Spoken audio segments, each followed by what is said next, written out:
yang saya hormati, mari awali hari ini dengan mengucapkan syukur berdoa bersama.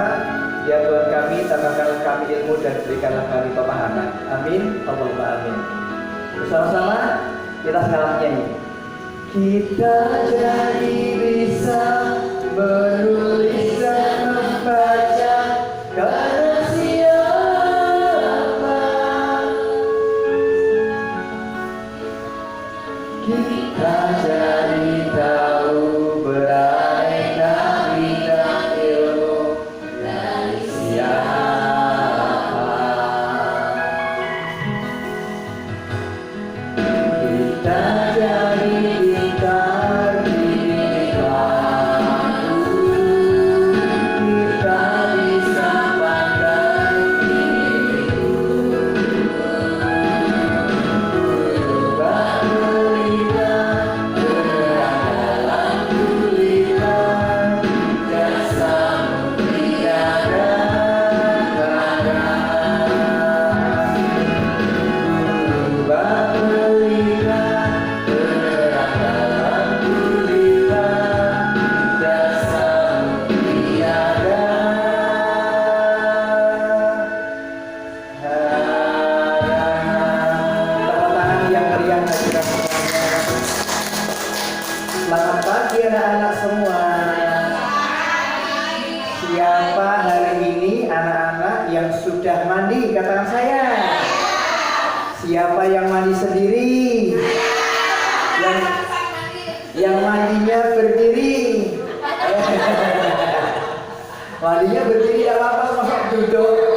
Yang mandinya pakai sabun colek siapa? Tidak ada.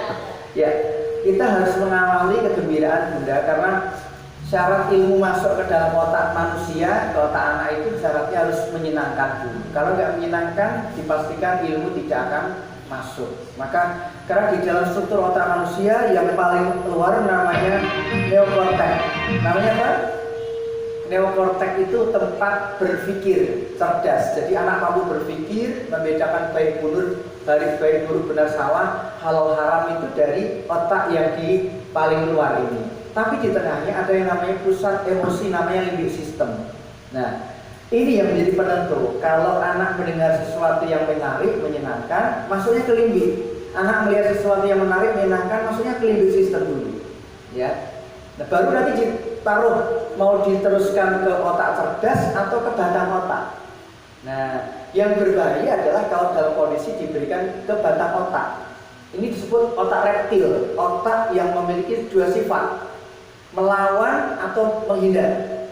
Menjadi anak yang bandel, suka berkelahi menentang, atau menjadi anak yang penakut, pemalu, tidak pede. Pilih mana? Pilih mana, Bu? Anaknya suka marah-marah, mukul teman dan sebagainya, atau anak yang penakut, pemalu, nangisan? Pilih mana? Ada orang? Ada.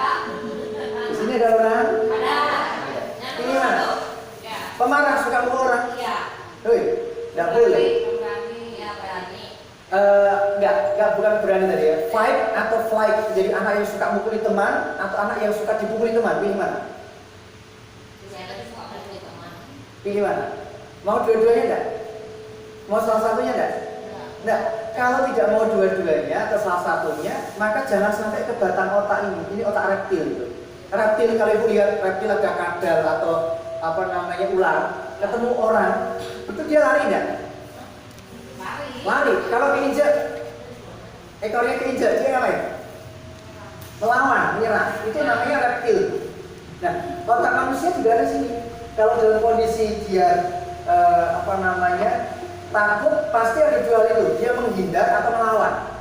Nah, dan dua-duanya bukan sifat yang benar. Maka Bunda, agar bisa berkortek, yaitu otak yang cerdas tadi, yang berpikirnya dengan baik, benar itu, maka harus limbic sistemnya harus dalam kondisi yang menyenangkan, senang gitu ya. Maka Tuhan itu sampai mengingatkan, tidak kusuruh, ini ada seorang nabi disuruh oleh Tuhan itu, tidak kusuruh engkau untuk memberikan sesuatu yang menyenangkan dulu, kabar baik dulu, barulah peringatan. Nah, tapi kita guru PAUD banyak yang keliru, peringatan dulu, jatuh, itu peringatan dulu dah. Ini salah, itu guru yang tidak benar. Guru yang tidak benar tidak diberkati oleh Tuhan. Karena apa? Karena dia menduplikasi kesalahan. Anaknya jadi semakin tidak senang. Ya. Guru yang tidak menyenangkan itu akan membuat anak itu bisa 2 kali lebih buruk dari gurunya. Orang tua yang galak itu bisa membuat anaknya lebih galak dari gurunya, atau lebih penakut dari anaknya. Saya tadi lihat saya jarang nonton TV, Bu. Kalau di hotel itu baru saya nonton TV. Saya nangis, Tuhanku, ya Allah, ya Rob, kenapa? Kasus sodomi 17 anak. Ya, kasus lagi pemerkosaan Pak Polisi, kepala desa, memperkosa anak perempuan 1 umur berapa tahun, Bu? Ada berapa orang? 11 orang memperkosa bocah. Ini akalnya di mana? Betul tidak, Bunda? Itu kenapa coba, Bunda? Kasus sekarang ini di Jawa itu, ya, di luar Jawa, Sumatera juga paling banyak itu anak-anak SMP kelas 2 rata-rata sudah tidak perawan lagi. Itu mencapai hampir naik 600%, 6 kali lipat, Bunda. Ya. Kasus mutilasi, motong orang juga luar biasa meningkatnya. Indonesia menjadi peringkat pertama negeri dengan perceraian terbesar di dunia, dengan korupsi terbesar nomor 1 se-Asia. Itu pertanyaannya tolong dijawab dengan hati nurani. Ibu khawatir enggak? Was-was enggak? Sedih enggak? Berarti dengar itu. Tidak. Dan kalau masih ada kesedihan di hati kita, itu berarti kita masih manusia. Tapi kalau sudah tidak, kita mikirnya gini, itu kan bukan anakku, itu anak orang lain. Ini nggak mikir seperti itu salah. Karena apa? Anak kita baik sendirian, dia kumpul di tempat anak-anak yang tadi rusak, anak kita lebih rusak dari anak itu. Dan ketika terkontaminasi itu lebih buruk nantinya jadinya. Dia nggak lagi jadi pelaku, tapi jadi korban dan lalu jadi pelaku. Dia jadi korban ya, kasus sodomi itu ya. Itu jadi korban sodomi, nanti dia jadi pelaku. Bayangkan, nauzubillah, berat sekali itu problemnya. Maka di negeri kita mudah itu yang mengaku sila pertama Pancasila adalah satu hal yang masa, maka cara terbaik adalah kembali dengan cara Tuhan. Bagaimana mendidik anak itu dengan cara yang menyenangkan dulu, alias atau kembali ke fitrah. Fitrah itu apa? Suci. Jadi anak tidak boleh kita lihat itu anak itu bandel itu. Tidak boleh kita mengatakan dalam hati kita, dalam lisan kita, kamu kok nakal toh nak? Tidak boleh. Karena bisa jadi anak yang sekarang dia dalam pikiran kita sebut nakal, bisa jadi kalau Tuhan menghendaki dia baik seketika. Betul tidak? Betul. Tapi bisa jadi anak yang katanya baik, tahu-tahu jadi pembunuh temannya. Nauzubillah. Di Solo itu anak-anak SMP kelas 3 umur 14 tahun 15 tahun itu sudah jadi pembunuh banyak. Mengambil HP temannya tapi dihina temannya, dia membunuh dan sebagainya. Itu dia bawah umur semua. Gak bisa dihukum tapi direhabilitasi. Tapi hampir 99% anak yang melakukan kejahatan di usia remaja, korupsi di usia tua, rata-rata anak-anak yang di PAUD-nya tidak benar. Yang PAUD-nya tidak benar, ya, anak tidak dilatih kebersihan, buang sampah di tempat sampah, itu potensi dari koruptornya lebih tinggi dari anak yang mencintai kebersihan. Saya sudah berinteraksi dengan tim KPK yang tahun awal dulu dibentuk. Itu semua membuat 2 model. Pertama penindakan, kedua pencegahan. Pencegahan ini dari pendidikan anak usia dini dan SD. Jadi kalau tunas rimba ini hanya berhenti sampai di TK kurang. Harusnya kalau udah 15 tahun, idealnya sekolah itu punya SD. Idealnya ya benar. Ya. 10 tahun berikutnya punya SMP. Kalau sampai 20 tahun kok nggak punya, terus pengembangannya nggak ada, gaji gurunya juga tidak bisa meningkat, berarti ada kesalahan kita. Saya tidak menyalahkan siapa-siapa yang kita itu semuanya dalam pengembangan itu. Maka ibunda yang tercinta di saya Tuhan, mau nggak kita menjadi bagian, walaupun gini, dunia itu semakin tua itu semakin buruk kualitasnya. Baik alamnya semakin rusak, betul tidak? Manusianya semakin tak bermoral. Karena akan pada akhir zaman itu akan hancur nantinya. Yang menghancurkan siapa? Manusia sebenarnya. Tetapi tentunya karena Tuhan memang telah menggariskan itu. Nah pertanyaannya Bunda, kalau kita telah berusaha, apakah kemudian pasti nanti bumi semakin baik? Ini satu tim guru di Tunas Rimba 2 ini sudah berusaha sekuat tenaga. Apakah nanti Palangkaraya akan menjadi semakin baik? Jawabannya pasti apa? Belum tentu. Betul enggak? Kita oleh Tuhan itu untuk mengambil bagian. Pilih yang mana? Mau yang niatnya baik, caranya baik sehingga berkah, atau yang penting niatku baik Pak, caranya enggak, karena aku enggak mampu sendirian. Tuhan itu menilai dari niatnya dan ikhtiar kita. Ya, hasilnya enggak ada yang tahu, ya, enggak ada yang tahu kok. Ketika melihat seorang yang sangat mulia lalu kemudian teraniaya, loh kenapa kok teraniaya, kok Tuhan diam? Karena di situ ada sebuah pelajaran juga. Kita tuh ditunjukkan ke Tuhan bahwa ini loh ada orang yang mulia, ternyata kemudian pun bisa mendapatkan musibah. Karena kalian itu manusia, kita itu manusia gitu. Yang hanya menentukan hanyalah Tuhan. Maka Bunda yang tercinta, saya Tuhan, halo, lambaikan tangannya, pegang kepalanya, atau mungkin semuanya taruh di atas dan di dadanya sini semuanya. Ikuti kata-kata saya. Wahai diriku, aku adalah hamba Tuhanku. Izinkan wahai diriku untuk menjadi guru terbaik dengan niat baik dan cara baik di Tunas Rimba 2. Wahai diriku, jadikan aku pribadi yang menyenangkan dan tuntas dalam mengajar. Guru yang dirindu itu adalah aku. Tarik nafas semuanya, hembuskan.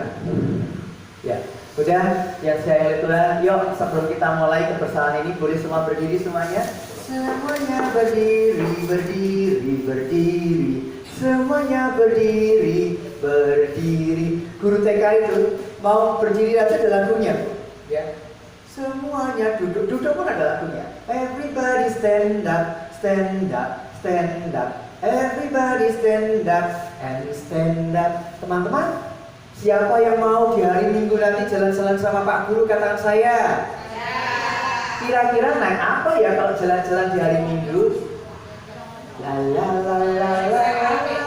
apa? Kira-kira naik apa?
Ya, yang belum minum air putih silakan minum air putih, silakan duduk. Semuanya duduk, duduk, duduk. Semuanya duduk di kursi. Ya, udah. Ini saya tunjukkan beberapa lagi.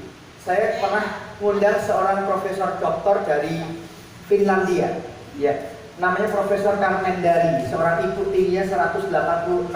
Saya kalau ngomong, lihat ke atas gitu ya. Beliau mengatakan begini, anak usia TK, kelompok bermain TK, semakin dia dikenalkan banyak masalah dan diberikan pendampingan untuk menyelesaikannya, dia akan semakin tangguh kuat menghadapi masalah di kemudian hari. Masuk akal nggak? Anak yang overprotective, jangan jatuh loh, nggak boleh. Kira-kira dia semakin kuat atau semakin lemah? Melemah, ya. Tidak boleh, salah. Dia akan jadi tidak pede.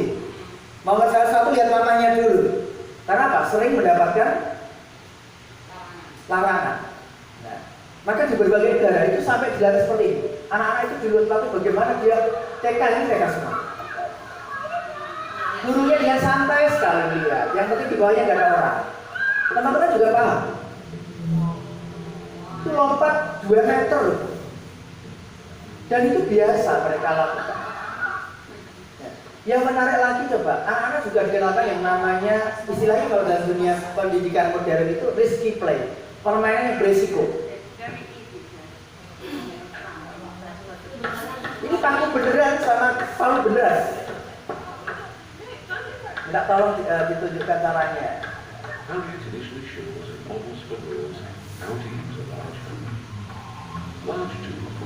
Kita mungkin berlogika, lah kalau dipukulkan temannya gimana? Ya kalau nggak ada pendampingan di semua pun beresiko, betul nggak? Ya. Ini juga. Semakin dini anak mengenal resiko, semakin dia tangguh menghadapi resiko masalah. Ini logikanya masuk akal itu ya. Makanya Bu, di Singapura International School di Semarang itu, anak-anak TK itu diajari bagaimana membersihkan kandang kuda, membersihkan kotoran kuda, mencabuti rumput di halaman, gitu ya. Ini Bunda. Bahkan kalau Ibu pengen tahu lagi di Harvard itu ada sekolah termahal di dunia, namanya Harvard Business School. Itu kalau sekali SPP mungkin satu mobil Innova baru sebulan ini. Ya. Tapi pelajarannya apa coba? Menanam tanaman di pot, menyirami tiap hari, memelihara ikan, kemudian juga itu TK-nya sampai seperti itu Bunda. Nah, betapa mahalnya. Di Semarang sekarang baru trennya juga seperti itu. Murid-murid kami itu tadi tahun ajaran baru ada sekitar 75 anak untuk TKA, TKB-nya ada 75, kelompok bermainnya ada 65, TKA-nya ada 40 di tempat saya. Nah, itu anak-anak itu juga dia punya tanggung jawab memelihara seekor ikan dan satu buah pohon yang akan ditanam. Kalau di halaman sekolah nggak cukup, kita cari penghijauan di daerah lain. Itu ternyata dari sekarang menurut saya umurnya sudah 18 tahun. Itu bilang, itu pohon yang dulu yang nanam aku. Udah tinggi sekali itu, segini pohonnya. Itu yang nanam dulu, bangganya kayak apa dulu. Gitu ya. Itu betapa pentingnya bahwa sekolah kita itu nanti harus punya sesuatu yang memperbaiki dunia. Walaupun tak mungkin bisa, karena buku kebetulan itu nanti akan selalu. Ini di Cina lebih gila lagi, anak-anak TKP. Cina itu sudah diajari bagaimana merakit senjata. Diajari juga bahasa Inggris, bahasa Indonesia juga. Ini latihan konsentrasi, latihan kecepatan, latihan juga kekompakan, kerjasama. Mereka sekarang menyadari penduduknya banyak. Satu-satunya cara adalah bagaimana agar mereka bisa hidup adalah pindah ke negara lain. Ibu kalau lihat di Kalimantan, daerah-daerah smelter itu isinya mereka semua. Lompat talinya nggak tali satu tali, ratusan tali bayangkan. Ini semua namanya ya. Ini Bunda ingin saya sampaikan bahwa sekali lagi bahwa Merdeka Bermain itu adalah menyiapkan anak keterampilan abad 21 tentang regulasi diri, berani mengambil risiko, kritis berpikir, kreatif, komunikasi, dan kolaboratif. Dan itu yang jangan sampai kemudian tercapai. LKS sudah tidak zamannya lagi. LKS di Jawa dilarang. Bahkan kalau ada yang beli, ada yang jualan bisa didenda. Karena apa? Menghancurkan struktur otak manusia. merusak anak jadi bodoh. Bayangkan, manusia diciptakan oleh Tuhan untuk jadi lebih baik karena mampu berpikir. Tapi kalau kemudian disuruh-suruh melakukannya, D warnai, D hubungkan titiknya, D tebalkan garisnya, D ini, itu menjadi otak itu nggak mampu berpikir karena nanti dia akan berpikir kalau disuruh. Berarti pekerjaan apa yang akan berfungsinya otak kalau dia disuruh? Pekerjaan apa? Pembantu, kuli itu problem nanti. Nah, pekerjaan kalau itu kita siapkan ya kasihan anak kita nggak bisa meraih derajat kebahagiaan dunia nanti, apalagi akhiratnya nanti. Nah, Bunda, ini yang penting adalah berempati, menyimak, bertanya, cerita, memberi umpan balik. Ya. Keterampilan berkomunikasi dulu. Nanti kita akan pelajari itu, tapi sebelum kita lanjut, halo. Oke, udah. Itu nanti kita akan praktekkan saja karena ini kita akan melihat beberapa sekolah yang lain dulu ya, penting biar nanti kita punya wawasan yang lain juga.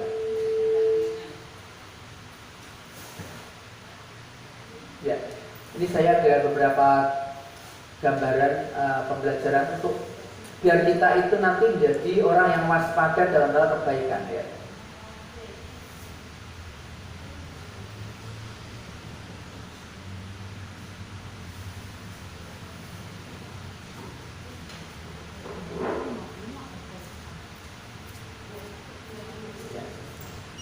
Ibu lihat ini pembelajaran di Australia, TK di Australia. Ketika mereka ada musim yang namanya musim gugur ya, daunnya mulai berjatuhan. Itu ternyata pembelajaran itu yang fokus kepada daun gitu. Dan ini tema daun itu bisa sampai 2 bulan, 1 bulan sampai 2 bulan. Di situ ada bagaimana membaca tentang daun. Bentuknya, warnanya, ruasnya, tulang daun, warna daun, dan sebagainya. Mereka juga belajar tentang sains. STEM itu sains pertama, mengenal tentang kenapa daunnya kok jatuh, kenapa daunnya kok kering, kenapa jatuhnya ke bawah. Dia bisa melihat dalam satu pohon pun ternyata banyak daun yang berbeda. Ini menunjukkan Tuhan itu sangat luar biasa. Mengenal lagi tentang ilmu alam, sains, daun tenggelam dan daun terapung.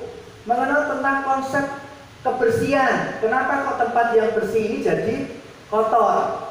Lalu dikaitkan dengan pertanyaan, bagaimana sebaiknya mereka berpikir tentang membersihkan, mengambil alat teknologi sederhana, sains teknologi. Teknologi itu alat-alat seperti ini. Ini teknologi sederhana ya, tempat sampah, kemudian juga sapu itu adalah teknologi sederhana. Engineering itu proses bagaimana tempat yang bersih jadi kotor, kotor jadi bersih. Tempat yang daun yang alami di atas pohon jatuh. Nah, coba, betapa gembiranya mereka. Ini kalau dilihat dari ilmu neuroscience, Bunda, ini sudah 90% sudah cerdas, Bu. Tinggal kebermaknaannya. Ya. Ini yang luar biasa. Kira-kira kalau anak sudah bermain seperti ini, ada bel suara bel bunyi, mau pulang, mau tidak mereka, Bu? Tidak mau pulang. Kenapa tidak mau pulang? Karena asik main. Nah, berarti kalau kemarin pemerintah kita punya visi menjadi pembelajar sepanjang hayat, ini loh, Bu. Sepanjang hayat itu pembelajar yang tidak pernah bosan, pembelajar yang tidak mau berhenti, gitu ya. Nah, ini di Australia. Kalau kita cek, tadi anak belajar tidak, Bu? Ada aspek fisik motorik tidak? Ada kognitif? Ada sosial emosional? Kalau kita ada teks, dia bercakap dengan temannya, cakap bahasanya. Kemudian ketika dia membuat satu gunung, visualisasi gunung, apakah ada seni di situ? Tinggal satu. Kalau mereka mengatakan mereka tidak mengenal agama dan tanda kutip masukkan pelajaran, mereka kenal dengan moral, ya, value, nilai moral. Nah, kalau di Indonesia tinggi, ada agama di situ. Australia tidak ada, gitu ya. Yang penting adalah menjadi baik. Yang penting karakter itu, yang penting ini, Bu. Berpikir baik, berkata baik, melakukan baik, menjadi baik. Itu karakter. Walaupun dia LGBT, dia menikah dengan perempuan dan perempuan laki dengan laki-laki, asal dia berpikirnya baik, melakukan berkata baik, menjadi berkata baik, melakukan baik, menjadi baik, versi umum yang mereka sadari tidak mengganggu orang, itu bagi mereka itu nggak masalah. Tapi di Indonesia enggak. Ada lagi, menjadi baik ada tambahnya sesuai perintah Tuhan. Nah, pembedanya di situ. Kalau itu tidak baik ya tidak. Semua agama di Indonesia meyakini LGBT tidak baik. Tapi banyak yang kemudian atas nama kemanusiaan, lalu kemudian mereka mengatakan tidak masalah gitu. Itu tidak boleh karena sesuatu yang sakit jiwa kalau tidak segera diperbaiki akan menular yang lainnya juga. Problemnya di situ. Orang yang jadi korban sodomi saat berada di TV tadi itu kalau nggak dihitung berapa anak itu, 11 atau berapa, 12 anak itu. Kalau nggak diterapi dengan benar, dia akan jadi pelaku sodomi, Bu. Akan sodomi orang lain, bayangkan coba. Nah ini loh betapa dahsyatnya. Bunda, sekarang kita lihat lagi di Cina. Cina ini 10 tahun yang lalu. Ini 10 tahun yang lalu, mohon maaf, sudah lama sekali. Anak-anak TK di sana dibagi dalam 2 konsep pembelajaran. Seperti ini, yang muridnya cuma 10 atau di 12. Ini gurunya mengajarkan langsung dengan teknologi digital. Ini LCD-nya touchscreen. Dipegang, pakai tongkat ini langsung bisa bergerak. Gitu ya. Teknologi touchscreen. Ini di Indonesia baru saja masuk tahun ini. Jadi 10 tahun teknologi mereka sudah usah baru dijual di Indonesia. Nah, kita jadi follower terus, tidak bisa menjadi leader nanti ya. Anak yang mau berpendapat harus berdiri. Anak yang bertanya harus berdiri, gitu ya. Gurunya mengajarkan dengan bahasa Inggris, dengan bahasa yang mereka akan tuju nantinya, termasuk bahasa Indonesia. Lihat ruang kelasnya. Penuh karya anak, tidak karya guru, mohon maaf. Ya, karena kalau karya guru nggak menginspirasi. Kalau karya anak akan menginspirasi temannya. Coba bayangkan ketika ini ada karya ini kita lihat. Ini karya-karya anak yang dipasang oleh gurunya. Itu punya loh. Temannya bilang, punyamu bagus ya. Iya, dia bangga. Aku bisa mau niru tempat punyamu ya. Itu anak terjadi proses saling dengan baik. Beda kalau gurunya kemudian tidak memasang seperti itu, muji sebagian anak, kamu bagus sekali, kamu bagus juga. Ada 1-2 anak yang nggak dipuji, iri nggak mereka? Iri, karena egosentris mereka memang secara alami seperti itu. Anak yang lupa nggak ditegur gurunya akan merasa minder dia. Itu problem nantinya. Nah, maka dengan cara ini paling efektif gurunya. Bahkan di sekolah-sekolah internasional, Bu, itu mohon maaf ya, naik kursi ini ya. Guru naik kursi, ini pegang plafon itu udah bisa. Sekolah-sekolah di Jakarta yang internasional itu juga seperti itu. Jadi TK-nya itu gurunya naik seperti itu udah bisa. Tujuannya apa? Biar bisa masang karya tanpa harus pakai tangga. Ya. Tanpa bilang, Pak, minta tolong Pak. Enggak. Gurunya sendiri bisa. Atau bahkan anak, di tempat kami ada BI, tangga kecil itu Bu ya. Yang masang juga anak-anak sendiri. Gitu. Jadi bisa Pak, bisa. Anak TK aja bisa masang kayak gini kok. Kalau kita mau muter video atau nonton film bareng-bareng itu, anak-anak TK udah bisa mata kayak gini. Mau mereka canggihnya luar biasa, pakai HP baru jual 10 menit, 20 menit aja udah tahu caranya kok dia, betul enggak? Nah, ini loh, jangan menganggap bahwa semua harus guru yang melakukan, karena anak itu disiapkan oleh Tuhan dengan zamannya itu lebih dahsyat dari kita. Ya. Ini. Kemudian lagi Bunda, kalau kita lihat ini. Karya ini menggambar, tidak ada pelajaran mewarnai dan yang ada adalah menggambar dan mewarnai. Karena dinilai bukan hasilnya, yang dilihat adalah prosesnya. Ya. Ini ketika melihat ini luar biasa Bu. Lihat ini gambar domba. Kalau mewarnai gambarnya pasti menghadap pada tempat yang sama, betul tidak? Ini beda-beda, ada yang menghadap ke sini, ada yang menghadap ke sini. Yang menarik lagi adalah ada anak gambarnya bukan gambar domba. Yang digambar malah lebah, ada yang menggambar siput dan sebagainya. Ternyata di buku cerita yang diceritakan gurunya itu ada di bawahnya domba itu ada batu, di situ ada siput. Anak tertarik siput. Boleh tidak dia gambar siput? Boleh. Itu seperti dengan pembelajaran berdiferensiasi, berbeda. Yang kita nilai apa coba guru PAUD itu? Kan bukan hasilnya, tapi bagaimana dia membuat lengkung, membuat garis, membuat titik. Itu motorik halusnya, bukan hasilnya. Kalau dia happy dengan shape lebah, kenapa kita pasang menggambar domba? Gitu. Nah ini Bunda, maka kurikulum merdeka itu adalah perubahan mindset cara berpikir kita. Lihat lagi nih Bunda, kira-kira gambar ini sehari atau lebih kira-kira? Anak menggambar ini kira-kira sehari atau lebih? Ini lebih dari sehari. Jadi ketika ada anak sudah kelihatan dia sudah mulai jenuh, dia akan berkata, Bu Guru aku capek. Ya.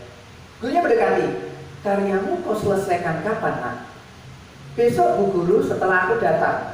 Oke, taruh di laci tempatmu menaruh benda barang yang kamu kerjakan itu. Nah, itu tidak ada lagi yang ditakut-takuti. Selesai loh, kalau nggak selesai ya istirahat ya. Nggak ada seperti itu. Jadi benar-benar anak ketuntasannya itu luar biasa. Yang menarik lagi adalah gurunya nggak lupa. Jadi begitu besok anak itu datang, kita tanya, sayang hari ini adakah yang belum selesai kemarin kau belum selesaikan? Ada Bu Guru, silakan selesaikan. Jadi sekolah terbaik itu setengah jam pertama tidak ada kegiatan yang dikendalikan oleh guru, tapi kegiatannya adalah melanjutkan kemarin yang belum selesai. Nah, ini menarik kalau modelnya yang seperti ini. Nanti Tunas Riba mau punya model seperti apa silahkan nanti juga. Nah, ini ruang kelasnya, ya, sama seperti kita. Ini ruang kelasnya. Selalu ada tanaman-tanaman juga yang ada dalam kelas. Nah, yang menarik adalah tangga pun ada tulisannya. Silahkan tidak berlari, silahkan tidak melompat, silahkan tidak mendorong. Nah, itu di tempat-tempat yang beresiko, anak jatuh dan sebagainya, ada selalu guru yang berdiri di sebelah. Anak datang mau naik, disalami, silahkan tidak berlari, silahkan tidak melompat, silahkan tidak mendorong. Itu ada sampai anak itu benar-benar tertib, Bu. Maka Bunda, sekolah-sekolah seperti itu termasuk sekolah saya, itu 3 bulan pertama setelah tahun ajaran baru tidak boleh dikunjungi. Kenapa? Karena kami sedang melatih anak pembiasaan. Makanya ketika tadi banding teman saya, pada kaget, Pak Dedi anak-anak kok bisa tertib ya? Pak Dedi anak-anak kok bisa bicaranya nggak teriak-teriak ya? Pak Dedi ketika anak mengerjakan sesuatu kok bisa fokus ya? Mereka yang datang tak melihat 3 bulan pertama kami melakukan itu. Jadi guru TK itu capeknya hanya 3 bulan pertama. Setelah itu santai luar biasa, Bunda.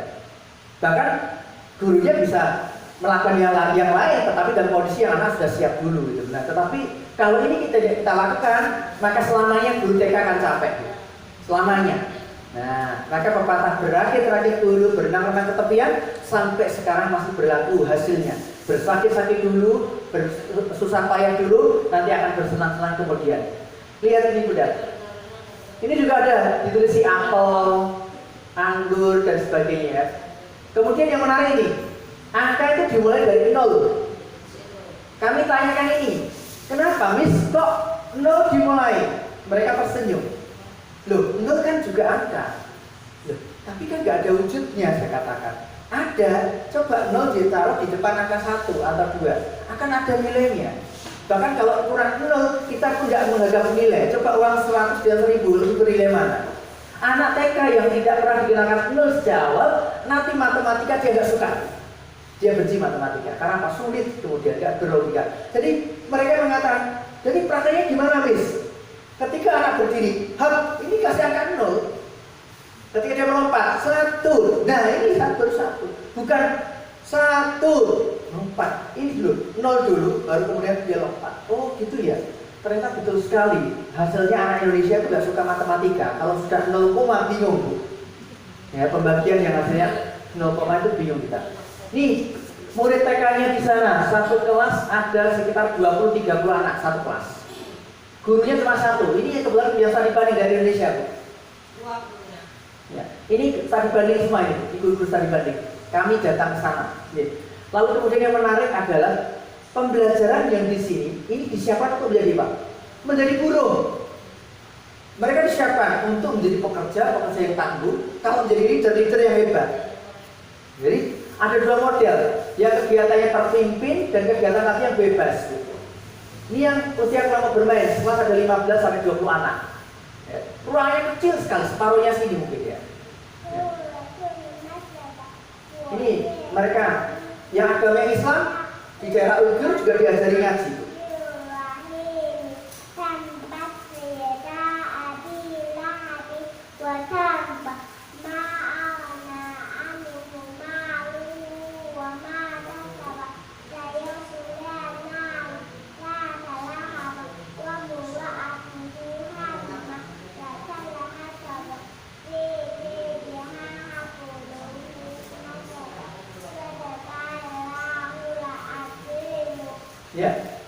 Ya sekarang ini tadi kemarin sepang sudah ya. Kita lihat lagi yang ini Bu. Lanjutannya ternyata berlanjut, SD-nya, SMP-nya, SMA-nya, semuanya berlanjut. Walaupun tempatnya ya mungkin kuno ya, nggak yang baru, tetapi ternyata bisa membuat bersih ya. Sekarang di Amerika lihat, pembelajaran anak TK di sana lebih senang di luar. Nah, ini cocok dengan tunas rimba. Kenapa? Karena memang banyak menggunakan bahan-bahan dari rimba. Ini baloknya sudah balok 3 dimensi, 4 dimensi. Ini tahapan pertama dalam bermain adalah eksplorasi. Tidak masalah dia mau pakai apapun. Guru tidak boleh melarang, guru tidak boleh bebas, terserah, yang paling aman. Gurunya cuma mengambil video ini aja. Ini yang mengambil video gurunya.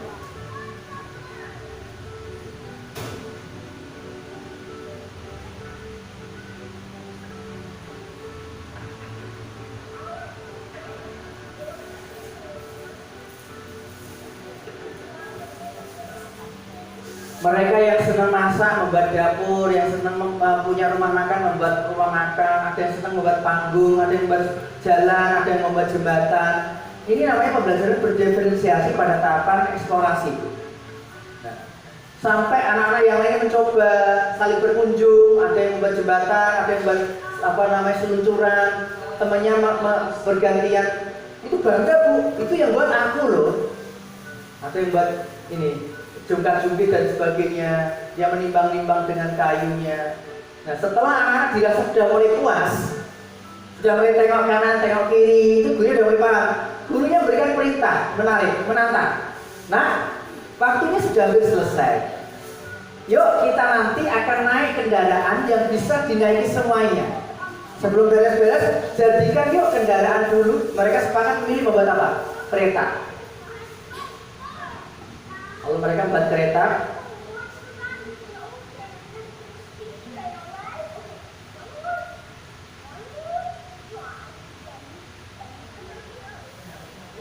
mereka diskusi apa yang harus dilakukan nanti.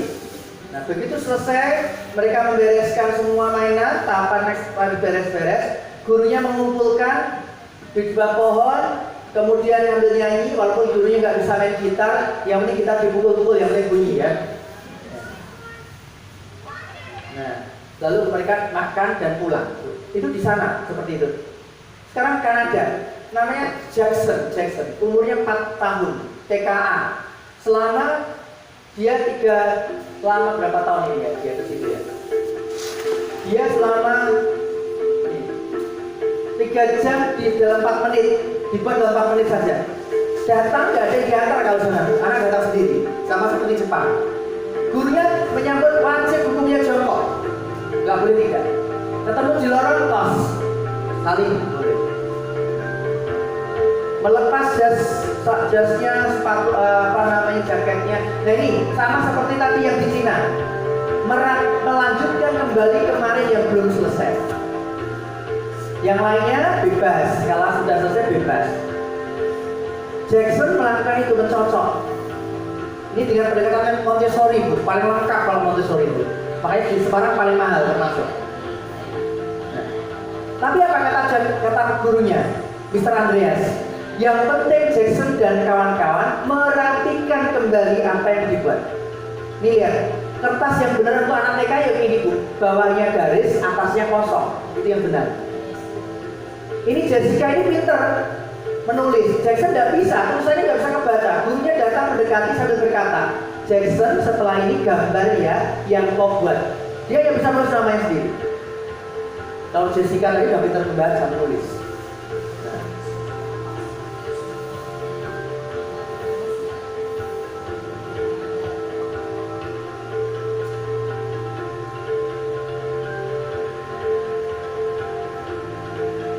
Ini pola warna dengan kotak tadi yang mengurutkan, bisa 10 anak main di situ tadi. Nah ini berikutnya Jackson mau mengecat mainan kayu dengan cat vernis. Pakai celemek, mengambil larutan, lalu dia mencampur dan ngecat. Dia kurang ambil satu lagi, mainan kayu berbentuk kapal. Tapi apa kata gurunya? Yang kami nilai hari ini bukan hasil ini, tapi dia merapikan kembali apa yang telah dilakukan. Jadi bukan hasilnya yang dinilai, proses dia itu merapikan kembali. Yang saya nilai ini, melipat, celemek, saya itu makan buah pagi hari, makan buah. Setelah selesai sebagian sudah mulai piket, ada yang ngelap kaca, ada yang ngepel, ada yang membersihkan, ada yang mencuci piring. Dibagi timnya bu, ada yang mencuci piring, jadi sudah bagian mencuci piring. Lalu bermain kubus kotak.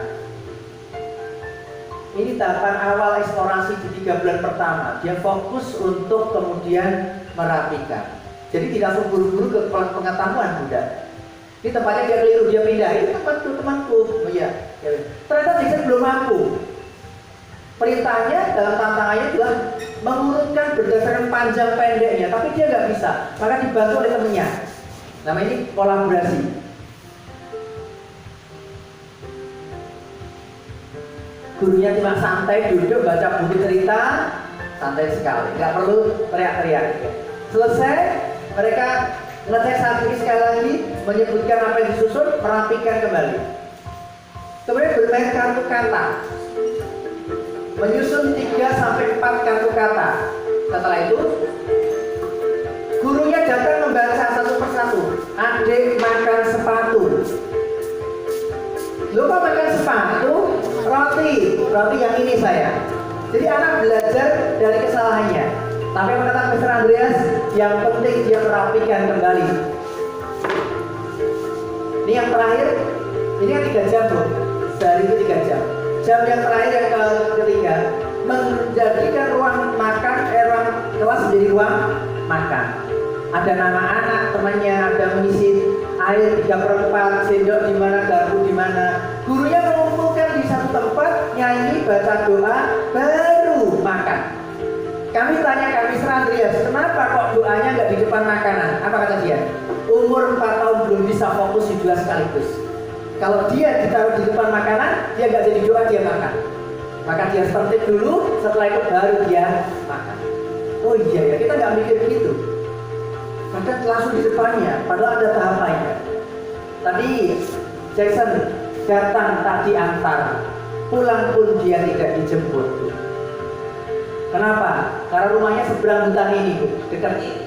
Namanya zonasi ya. Nah, ini Bunda RPPH-nya pengen tahu, Mr. Andreas, ini loh.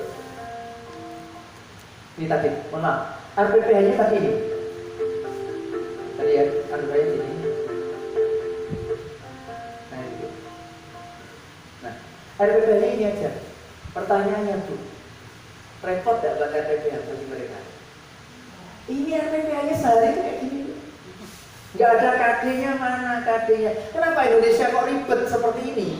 Karena dipimpin, dikelola oleh orang yang bukan ahlinya, Bu. Penilai pengawas, dia nggak punya pengalaman jadi guru TK, nggak pernah menjadi guru berprestasi, hanya gagal jadi guru SD dan sebagainya, mau pensiun jadi pengawas. Lalu mengawasi kita yang puluhan tahun jadi guru PAUD, guru TK. Dia tanya, guru, kalau orang yang paham lihat ini sudah tahu KD-nya apa, betul nggak, Bu? Ya, ini loh, Bu, ini KD-nya apa kira-kira, Bu? Main apa namanya, mencocok, KD-nya apa? Kalau kita nggak dari KD lagi, 6 aspek. Motorik halusnya ada nggak? Ada, gitu loh. Kognitifnya ada, seninya ada. Jadi kalau kita disuruh menjelaskan dalam bentuk tulisan, KD-nya ini ada 6 aspek perkembangan. Ya gurunya nggak jadi menyiapkan ini, nggak. Tadi saya ambil ini Bunda, ini Masya Allah, ini kalau di Semarang harganya 35.000 Ibu, tanaman ini sudah 35.000. Tapi ini diselokkan tadi saya ambil, ya, ini 35.000 di Semarang Bu. Coba kalau kita punya 10 kayak gini, udah berapa? Ya. Ini saya ambil tadi di sana. Coba Bunda. Gurunya akan ada waktu untuk menata ini, menyiapkan ini, betul tidak Bunda? Mengambil kardus di belakang kantin sana, ya. Mengumpulkan berbagai macam loose part yang ada di sekeliling kita, bisa metik daun di depan sana ada pohon pace atau pohon apa namanya dia mengkudu. Ya. Nah, ini bisa lihat seperti itu. Jadi guru yang sudah dalam kondisi dia akan antusias dengan pekerjaannya. Setiap melihat sesuatu yang ini bisa ada nilainya. Ini muridku akan dapat sesuatu pengetahuan baru ini. Kenapa kok daunnya berbentuk gerigi? Kenapa daunnya kok bentuknya menjari? Itu akan membuat, wah ini kalau anakku bagus sekolah, anakku semakin cerdas.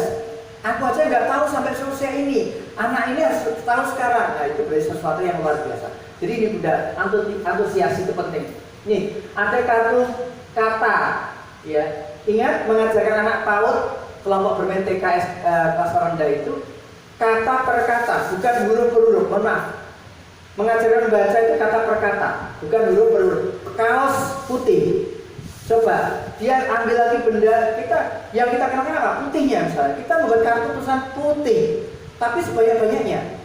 Dia tempelkan ke ini apa namanya penyekat warna putih, kemudian tempelkan di LCD warna putih, tempat apapun yang putih dia tempelkan itu. Dia dibuat permainan, lalu kemudian gurunya bertanya, yang kau tempelkan putih apa nak? Papan tulis Bu Guru? Oh iya kenapa? Karena warnanya putih. Oh iya nak ini papan tulis putih. Gurunya tinggal tambahkan lagi papan tulis putih. Itu lebih kuat di otak bertahan lama daripada anak di drill membaca. Saya sudah tobat dulu tahun 2003-2005. Saya punya sanggar namanya sanggar strawberry. Saya teringat ini ya, gambar strawberry. Saya ngajar bahasa Inggris, kemudian juga menggambar sama main organ untuk anak-anak TK, anak orang bule, ekspatriat, anak orang bule. Itu rata-rata mereka tidak ada yang minta anaknya untuk Charleston enggak. Yang penting happy, yang penting terampil, dia bisa. Saya punya sanggar les menggambar. Itu kalau orang-orang kita ngelaskan anaknya jawabannya Pak, biar nanti kalau lomba menang. Tapi kalau orang bule nitipkan anaknya ke tempat saya bilangnya Pak, Mr. David tolong jadikan anak saya kreatif, senang melukis, itu aja. Bahkan ada yang jarinya putus satu tuh, masuk ke namanya Jani namanya. Ini tangannya jarinya putus satu masuk ke kunci motor itu ya. Itu bapaknya orang Australia, diambilkan dari jari kakinya, dipotong, dipindahkan sini. Itu ketika di tempat kami, dijelaskan lewat kami, masih bentuknya beda. Apa kata sang papinya? Mr. Dedi, ini anak saya ini pernah kecelakaan. Ini jarinya masih utuhnya, masih pertumbuhan, masih bisa operasi dan 3 kali ke Australia. Tapi di sini diminta untuk menggambar, menguatkan itu dengan cara yang tidak terlalu kuat. Pakai apa Mr. Dedi sebaiknya? Oh, figure painting Mr. Jadi anak itu khusus saya kasihkan berbagai macam 3 warna primer, dia tiap hari hanya bermain figure painting dengan jarinya aja. Lama-lama kuat tuh, dan bisa menulis garis tegak lurus dengan baik. Gitu. Ternyata seni bisa menjadi terapi. Kalau kita kan enggak, anaknya lomba kalah dimarahin, sudah dileskan kalah. Gara-gara kerayannya 12, lamanya kerayannya 59. Saya itu kenapa nggak mau lomba warna? Kalau ada permintaan lomba mewarnai, sekolah kami tidak boleh menghadiri. Ya, saya nggak boleh, tidak saya izinkan. Kenapa? Merusak anak. Ya, anak orang miskin nggak mungkin menang. Kerayan 12 sama 50 menang yang 50. Anak yang nggak les dengan yang les menang yang les, betul nggak? Nggak fair itu. NKRI harus dijaga dengan keadilan sosial. Gitu. Maka kecuali kalau lombanya menggambar dan bercerita, anak TK saya kirimkan sebanyak-banyaknya. Menggambar dan bercerita, itu asik sekali tuh. Gambarnya Cakarayan tapi ceritanya sampai kemana-mana gitu ya. Nah, ya. Lihat ini, sampai menyiapkan makan siang pun, itu pun bagian dari pembelajaran life skill. Ya, ini Bunda, betapa dahsyatnya ya kalau kita lihat Kanada termasuk negara yang bagus Swedia, tapi ternyata negara yang katanya paling bagus pendidikannya masih intoleran. kasus pembunuhan di sekolah itu, Bu. Ya, kasus bom dan sebagainya. Ternyata banyak di sana. Kenapa? Karena tidak mengenal ketuhanan yang maha esa. Nah, kita beruntung di Indonesia harus dijaga, benar. Nah, ini kemarin sudah. Terima kasih untuk hal ini. Halo. Hai. Ya, dari sekilas ini apakah ada pertanyaan? Kalau tidak, kita nanti langsung segera mempraktekkan sesuatu dulu, diskusi. Kelompok siapa Bu? Namanya Bu? Kelompok Melati sama Lavender masih ada? Ya. Yo, dalam kita menghitung 10, setelah 10 kita teriak merdeka. Siap Bu? Siap. Yo. Saya bilang mulai, Ibu menghitung 10, lalu yang 10 setelah 10 kita bilang merdeka. Siap? 7, 8, 9, 10, merdeka. Nah, sekarang menghitungnya dalam hati. Ya, satu sampai 10 dalam hati, nanti langsung teriak merdeka. Biar lebih sehati semua, mata terpejam, biar tidak ada pengaruh. Mata terpejam, begitu saya bilang mulai, menghitung Ibu.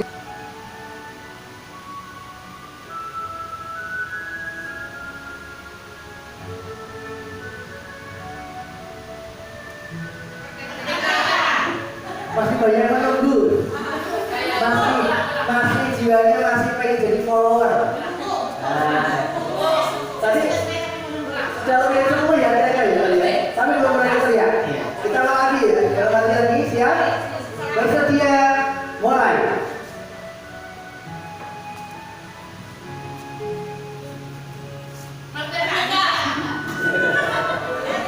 Ada yang terlalu semangat ya, dalam apa? Ya, silakan ya. Udah, saya minta per kelompok duduknya dalam kelompok, jadi berhadapan porsinya. Ini dalam kertas ya. Kita diskusi dulu bersama dulu. Nanti saya berikan tugas dulu. Kelompok Lavender mana? Melati mana?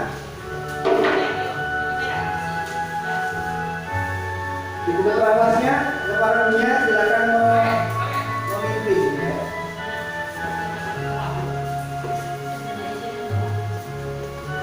Tulisnya pakai spidol. Jadi kalau bukan terlalu ini ya, ada nggak spidol yang kecil? Warna kamu bebas. Spidol.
silakan ibu ya diskusikan dalam kelompok ibu tentang keunggulan dan potensi sekolah kita tercinta ini. Satu, teruskan dulu.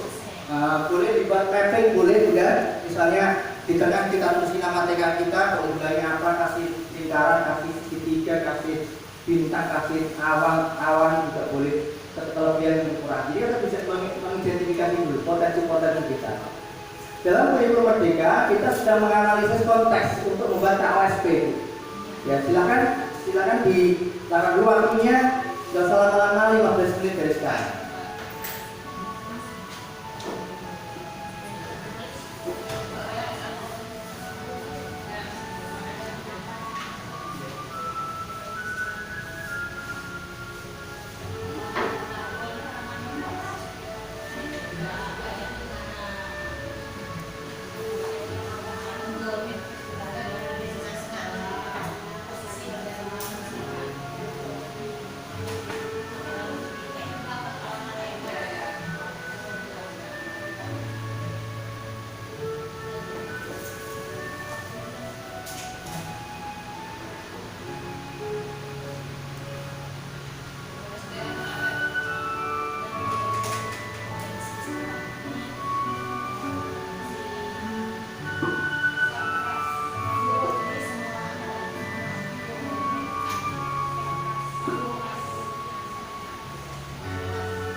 Tantangannya berkaitan dengan masalah persaingan dengan TK-TK lain, kemudian juga permintaan dengan kurikulum merdeka ini kan dituntut untuk segera mengisi platform merdeka mengajar, itu tantangan juga. Itu kalau mengajar identifikasi nanti kita bagi juga antara yang program apa yang sifatnya eksternal atau internal.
memang untuk bisa membesarkan semakin kuat apa sih yang bisa kita jadikan sebagai peluang misalnya ya kan saya ada operasi anak ada jantung itu peluang sebenarnya kalau di peluang itu pembunuhan operasi di tempat kami itu luar biasa ya jadi unit usaha paling menguntungkan pertama orang yang menggunakan operasi jadi nanti bisa untuk gurunya jalan-jalan di luar negeri itu pakai duit itu tapi harus keluar dengan benar. Nah, kalau hanya sekedar asal kita kalau saya kalau keluar itu sampai cari toko yang brosur yang paling murah karena dunia kita pakai besar bulan kita beli berapa karena beli itu daripada kita belinya di toko yang kecil itu ya yang perlu 31 hari itu sudah kita uang itu yang bisa bantu sejahtera belinya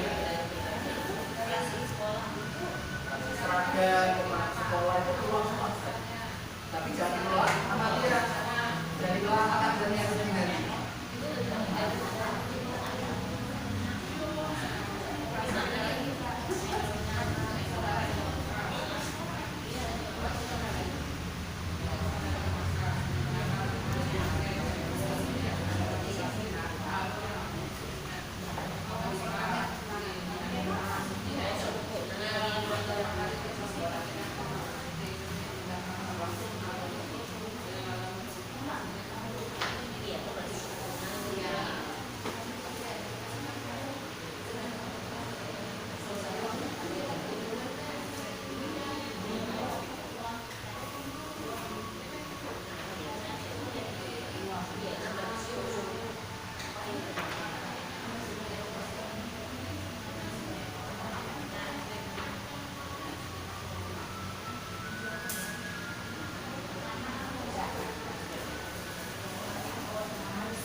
sudah 15 menit. Ibu, apakah ada yang mau presentasikan kelompok mana, vendor dulu atau melati? Ibu, tindernya merah ya tadi ya? Teman-teman yang lain mau lanjutkan ya? Saya akan tuliskan. Baik, terima kasih atas kesempatan yang diberikan untuk kelompok kami. Kami dari Lavender ingin menyampaikan paparan secara sederhana saja tentang untuk dipresentasikan untuk dalam kesempatan ini. Tadi Bapak menuliskan di papan tulis bahwa ada beberapa hal yang perlu didiskusikan untuk kita pada saat ini, yaitu tentang sekolah ini sehubungan dengan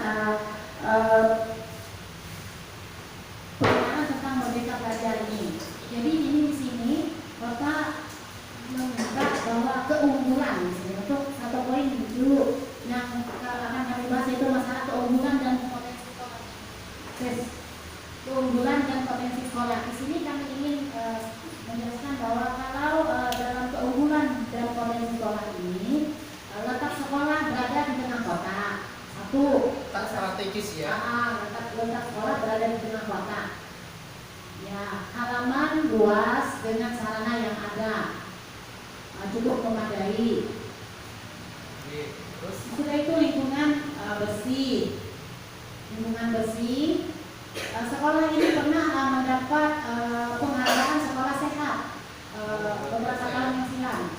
Pernah mendapat penghargaan sekolah sehat, juara 1 dalam lomba sekolah sehat, sekolah Palangkaraya. Nah, itu dalam hal keunggulan dan potensi sekolah. Tetapi dalam hal kekurangan, Stop dulu. Dari kelompok Melati, apakah ada yang menambahkan lagi atau berbeda? Biar nanti yang itu dulu ya, nggak satu-satu tapi Belajar setiap hari mencuci tangan. ini ditambah apa Bu kira-kira? Terus. Yang dari awal dulu, keunggulan potensi sekolah dulu. Ventilasi saudara yang cukup Pak, ventilasi saudara yang cukup, Iya. terakreditasi B, terakreditasi B. Ventilasi dan akreditasi ya. Terus Ruang belajar, puas ya termasuk ya.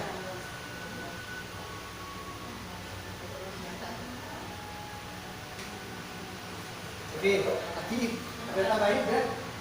Ya, pagi-pagi udah. Tidak sama ini berapa ya? Atau pakai?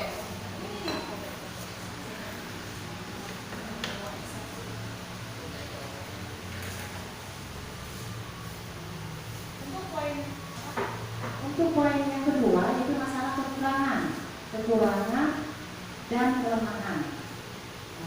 Saya tulis tadi oleh teman-teman bahwa itu punya kelebihan. Atau poin yang kedua itu masalah kekurangan dan kelemahan. Nah, di sini kalau untuk kelemahannya, fasilitas mengajar beserta media pembelajarannya memang sangat minim dan kurang. Nah itu untuk didetekan musibah dua ini. Apa saja kira-kira Bu? Fasilitas mengajar dan media pembelajarannya yang kurang, medianya yang kurang, media pembelajaran yang kurang. Apalagi Bu? Kalau kita keluar ke halaman, lingkungannya memang agak kurang juga, menunjang pepohonan, kurang timbul, kurang Rindang ya. kurang indah. Saya akan minta perhutani nanti harus menghijaukan ini. Iya. Pepohonannya kurang timbul, kurang indah. Dan yang lebih parahnya itu Pak, kalau musim penghujan sekolah kita ini banjir. Kok bisa? Iya Pak, itu yang lebih. Itu yang sangat parahnya Pak. Oh, saya lihat itu gorong-gorongnya airnya mengalir ya. Itu parah Pak, kalau musim hujan sekolah kita ini banjir Pak. Ini saya laporin gubernur atau enggak wali kota? Wali kota Pak biasanya.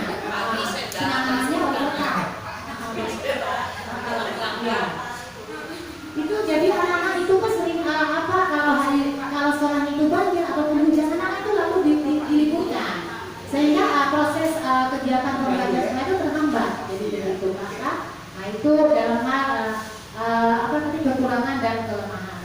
Ada tambahnya nanti dari kelompok Dari sana. Dari sana untuk poin kedua. Lahan parkir yang kurang. Ya. dan parkir. Kami nggak punya lahan parkir, Pak. Kalau banyak orang tua yang Parkir waktu. Ya. Parkir dulu cukup. Parkir dulu cukup, tapi taman lalu lintas tidak ada. Itu pintu masuknya mana? Nggak bisa pulang. Di sana. Pintu keluar? Ada. Pak. Jadi satu. Jadi satu. parkir masukannya yang kurang. Di sana itu ada lingkungannya itu, ada lainnya. Kalau dulu, Pak, Iya. itu kalau dulu sekali. Itu kalau masuknya dalam situ, Pak. Ya. Masalahnya di situ kan pas ada lampu merah, Trafik ya. nah gitu. Wadah dia. Ya, di situ dulu Pak. Kan kali itu ditutup karena menghalangi lalu lintas pas lampu merah. Karena itu jalur hijau, Pak. Di situ memang jalur hijau, tidak boleh ada parkir Jadi sebelah sana. samping. Ya, Kalau samping situ sebelahnya apa, Bu? rumahan. Rumahan. Nggak bisa lewatin orang. Nggak bisa ya? Sering juga polisi itu orang apa yang lahir. Oh iya, pasti ya. Otomatis itu yang nggak pernah lihat orang di kota Bu. Itu tempat parkir, tempat transit mobil drop off anak itu memang harus dalam kondisi yang aman. Karena kalau orang tua susah itu kan jadi problem. Bisa jadi nggak jadi pilihan kalau ada kompetitor sekolah lain. Pilih yang lain ngapain di sini? Kalau tempatnya strategis ya, sangat bagus. Gitu. Berarti sebenarnya ada cara sebenarnya. Kita belum ke yang lain ya. Saya itu bayangkan kalau diperluas itu pintu masuknya, lalu kemudian langsung masuk dulu ke sini semua, ke sebelah situ. Itu kan area benar yang cukup luas ya, Bu ya. Ya, sini itu difokuskan untuk bagaimana untuk ruang publik tidak tapi orang tua. Parkir di sini, kemudian juga apa namanya dibuat tempat tunggu yang bagus dan sebagainya, dibuat kantin yang lebih smart. Jadi orang mungkin sambil makan di kantin kita itu pemasukannya luar biasa. Iya. Jadi space bermain anak hanya dibatas tempat ini sampai sana dan cukup luas ini. Itu segitu hanya untuk nanti untuk orang tua dikasih parkir dan sebagainya. Ya, kecuali memang dikasih Tapi parkir. yang pendek segini itu anak-anak yang tidak ke sana tapi juga pakai tertutup ya Bu ya. Itu akan lebih bagus. Nanti saya coba usulkan semua kepada Bu Sari sehingga nanti ada untuk sarpas dan kecepatan nanti biar ada tetapi ini kalau kami coba ke sarpas yang sifatnya di luar outdoor dan ini itu bertanggung jawab yang indoor siap ya? Tim yayasan nanti yang di luar yang merapikan semuanya, tetapi yang di dalam ini juga semua siap. Kalau siap saya berani minta. Siap. Ya. Dan kami juga memang minta dari dulu tuh sebenarnya sekolah kami ini jangan cuma ada penjaga, kami mau minta satpam. Satpam. Oh iya, nggak boleh ada penjaga. Enak Pak Cuy. Mama ya, mama biasa tidak bermanfaat. Tadi saya datang ke sini, air kok di sana kok sampai jauhnya ternyata curah-curahnya turunnya kencang. Ini Bu, di sekolah kami pernah bayar air itu 4 juta. Gara-gara menjelang lebaran, libur 2 minggu, ada keran yang bocor nggak diperbaiki, ternyata lepas kemudian. Tagihannya diperkirakan berapa? 4 juta lebih. Hanya untuk air saja, kan rugi membuang itu. Itu gara-gara kurang teliti, maka perlu ada tapi betul ada penjaga pun ada SOP-nya. Nanti selesai jam berapa dicek lagi Harus standby, penjaga itu. Jadi selain dari yang servis, harus ada jasa satpam menjaga lah yang standby. Nanti saya coba analisiskan itu ya, nanti Bu saya minta itu semua. Cek, terima kasih. Udah? Ya, ini terkait dengan beberapa peluang tantangan ini. Nanti memang kita diskusikan bersama antara pertama pihak yayasan, kedua dewan guru dan kepala sekolah, yang ketiga adalah orang tua. Karena nanti peran serta orang tua itu juga perlu. Jadi orang tua itu nggak harus dimintai sumbangan uang Bu, dalam hal seperti ini, tidak. Tapi komitmen kalau nanti sudah ada tempat untuk ngedrop anak, ya jangan parkir sembarangan gitu. Itu namanya komitmen orang tua. Kami yang susah di situ kadang Bu. Sudah ada 2 satpam di sekolah, sudah ada tempat parkirnya. Tetap enak saja itu berhenti di tengah jalan, anaknya turun gitu. Ya, belakangnya sampai panjang di kelas-kelasan. Itu namanya egois. Di sini sering Pak polisi yang datang sini negur di sini. Ya, kalau perlu langsung diulang. Enggak, tapi akhirnya jadi sekolah disalahkan kan itu akhirnya. Kan? Ya.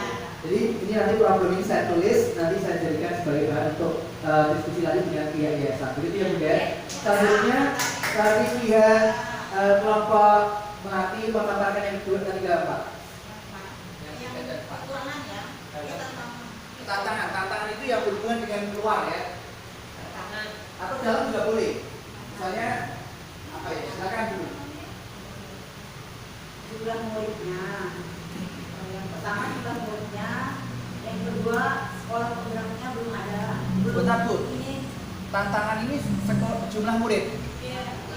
muridnya akan berkurang. Jumlah murid ya. Kemudian apa? Kayaknya sekolah kan sudah banyak nih. Sudah ada banyak baru lagi. Muncul lembaga baru ya, TK baru. Penyesuaian kurikulum merdeka. Masih banyak keterangan kami guru-guru. Apa lagi Bu? Penyesuaian kurikulum merdeka. Sekolah juga sudah. Maksudnya gini Kak, itu jumlah murid yang tidak mencukupi karena ada beberapa sekolah lain yang membuka pendaftaran bagi anak-anak sekolah itu yang biayanya Lebih murah. Gratis. Namanya ini sampai perang dagang. Ya. Ini kita fungsikan. Kayaknya gara-gara BOP atau sertifikasi Pak. itu berarti bersyarat Tantangan ini ya, tantangan internal juga ya Bu ya. Tentang apa? Sertifikasi ya. Ya. Apalagi Bu? Itu penyesuaian kurikulum merdeka. Kami agak ini masih belum. KSP-nya sudah mulai, cuman kami gimana untuk pegangan dan mengajarnya kayak RPP dulu Pak. Oke, nanti kita tanya ya. Jadi tidak sebenarnya sudah keluar dengan sangat sederhana sekali. Sekolah penggerak Pak. Iya. Kami belum ini. Nanti 2024 ya dalam Ya ada ya. Kenapa? Kalau kami itu Saya menentang, teman-teman menentang. Ini ada salah dengan RSBI, tidak boleh. Sekolah kan sekolah penggerak, tapi begitu saya jadi sekolah penggerak, malah jadi yang nyaman. Ya, kenapa? Akan terjadi perbedaan. Ya, sekolah itu sekolah penggerak, kamu enggak. Padahal bedanya di mana? Kalau kalian semua sekolah pakai kurikulum merdeka, apakah sekolah itu juga semua jadi sekolah penggerak? Padahal sekolah penggerak di sini yang dimulai adalah sekolah yang dijadikan pilot project untuk implementasi kurikulum merdeka. Didampingi 3 tahun, didanai 60 juta, 40 juta, 30 juta setiap tahunnya. Nah, lucu, sekolah yang dapat bantuan, dapat pendampingan, dapat macam-macam ini, ditarget 3 tahun berubah kurikulum. Kita yang nggak sekolah penggerak, diminta setahun berubah, kan aneh. Nggak ada dananya, nggak ada pendampingannya, lalu sudah berubah. Makanya nanti kebijakannya nggak lama itu akan ditiadakan. Jadi nggak usah khawatir, karena sebenarnya sekolah penggerak itu adalah membuat sekolah yang bisa memberi contoh sekolah lain untuk berubah. Gitu. tapi nyatanya ada yang sekolah yang kecil. Ya karena dia punya orang dalam. Ya. Saya nanti buat jurusan kuliah, jurusan orang dalam. Sekiranya laris itu jurusan. Kita itu sudah terkait ini. Satu lagi ya peluangnya. Peluangnya memberikan penambahan pemasukan sekolah. Iya. Untuk kelas sekolah Pak. Enggak, saya mau tanya. Yang sering mendapatkan tanda kutip keuntungan itu dari pengelolaan ini selain SPP apa? Sumber dananya? BOP, kalau BOP kan ada porsi-porsinya kan Pak. Iya, salah dapatnya baik. Iya. Lain-lain. Sederhana memang sudah. Literasi gitu nggak ada. Kantin juga. Peluang itu misalnya gini, orang tua Kantin belum orang tua maksimal. murid kulturnya misalnya menengah ke atas atau menengah ke bawah. Kalau menengah ke atas dari potensi itu kita memberdayakan orang tua yang potensi keuangannya tinggi. Nah ini posisi Saya sekolah. tadi ya, ini tempat strategis. Ya orang tua ini peluang-peluang itu harus diberdayakan semua Bu nanti ya. Jadi potensi ortu, kemudian lagi apa Bu? Kemudian ada kantin ya Bu ya. Kantin. Kemudian apa lagi Bu? Apalagi Pak Cuy? Yang membuat kemungkinan bisa berkembang itu apa? Di sini.